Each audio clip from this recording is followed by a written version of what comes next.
Benoît Dutrisac. Alors, en fin de semaine, dans le National Post, on rappelait que le 27 mai 2021, il y a 5 ans, on disait avoir découvert des centaines de tombes non marquées. On parlait même de charniers à Kamloops, en Colombie-Britannique.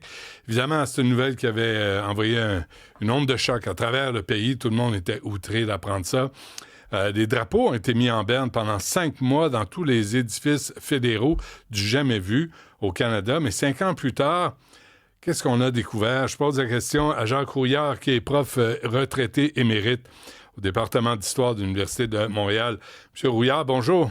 Bonjour. Alors, on s'est parlé à quelques reprises, à deux reprises. Oui. D'abord, 5 ans plus tard, là, qu'est-ce qu'on a découvert de tout ce scandale annoncé? Rien, aucun cas. Le 27 mai 1924, la chef Casimir de la réserve de Kamloops, du conseil de bande de Kamloops, a évoqué uniquement la présence de sépultures non marquées et oublie complètement la notion de fosse commune. Elle a fait adopter par l'Assemblée des Premières Nations en 1921 l'idée d'une fosse commune. C'était retrouvé dans le New York Times. Excusez-moi, mais en 2021. Vous avez dit en 1921, mais en 2021.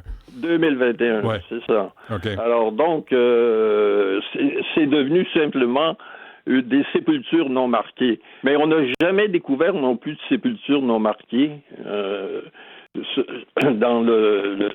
parmi les pommiers du pensionnat de Kamloops. On n'a jamais découvert ça non plus.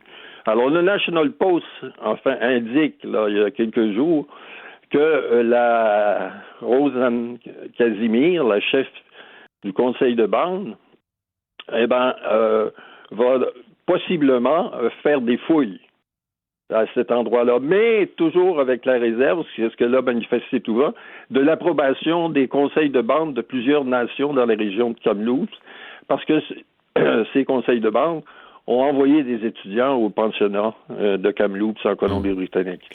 Et ça prend 5 ans. Oui, ça prend 5 ans. C'est que j'ai l'impression, fort probablement, qu'il n'y aura jamais de fouilles dans le verger de pommes de Kamloops, dans l'ancien verger de pommes de Kamloops. Là, il faut se rappeler... On ne trouvera rien, parce que c'est une fausse nouvelle. Oui. Mais une fausse nouvelle uniquement à partir de l'utilisation de ce qu'on appelle un géoradar. Un radar à sol pénétrant. Ouais. C'est un genre de tondeuse qu'on passe sur le sol et on ne peut trouver à partir de ça, non pas des corps, mais des anomalies dans le sol. Ouais.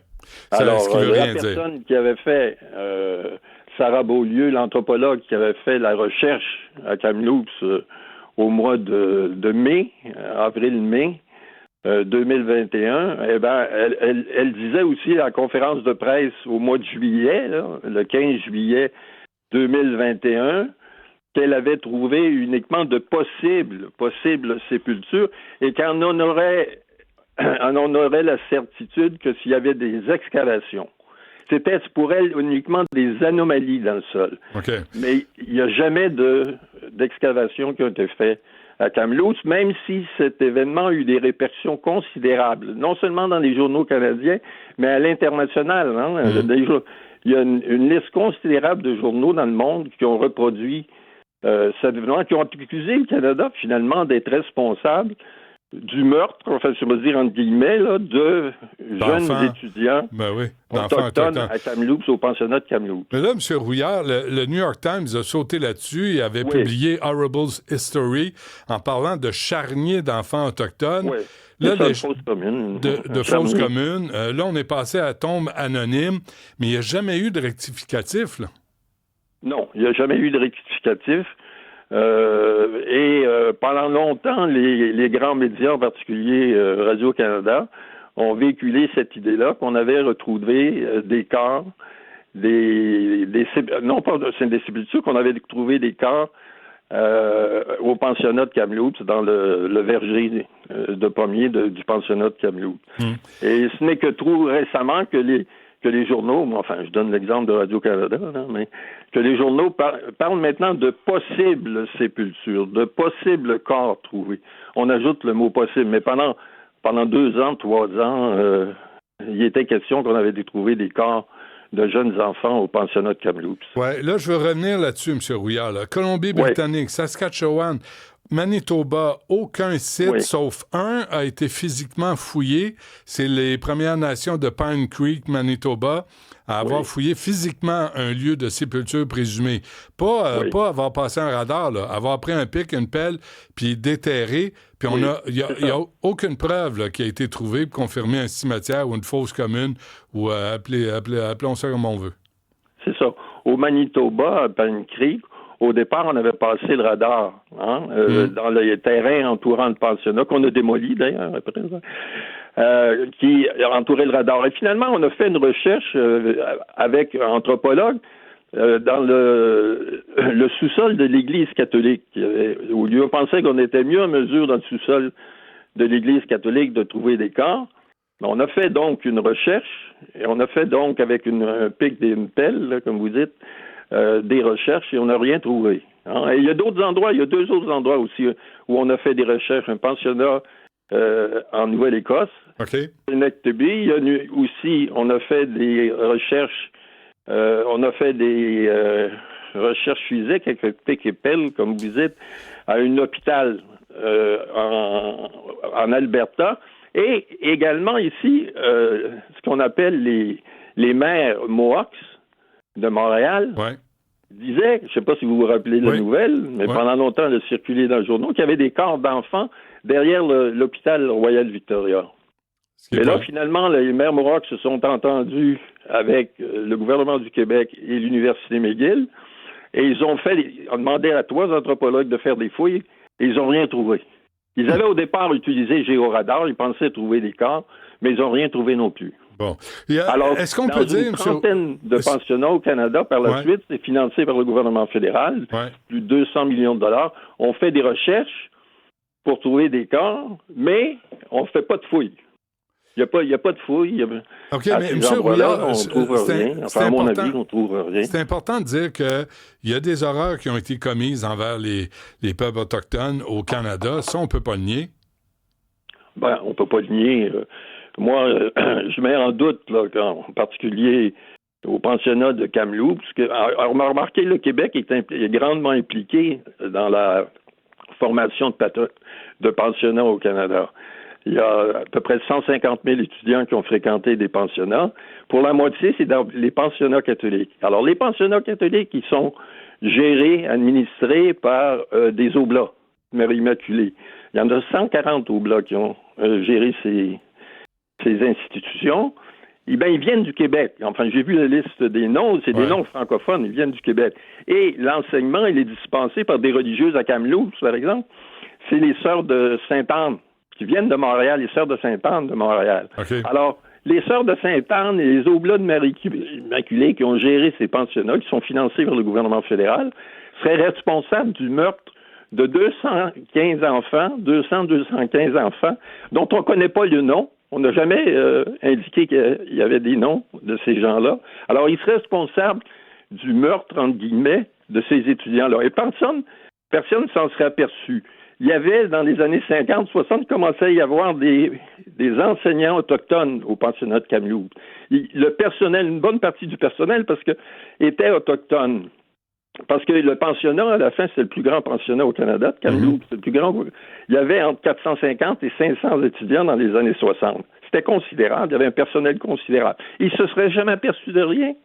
Hein? Enterrés, voir des corps enterrés. Alors, d'où viennent toutes ces histoires-là, M. Rouillard? Là? C'est parce que là, vous me dites qu'il y a des Autochtones qui étaient impliqués dans l'enseignement aux enfants. Oui. Alors, toutes ces histoires d'horreur là, qu'on entend, je veux juste vous rappeler, il y a eu 30 000 réclamations pour abus sexuels ou agressions sexuelles déposées par d'anciens étudiants avec 2,8 milliards de dollars en indemnité versées en avril 2015. C'est basé sur quoi, ça?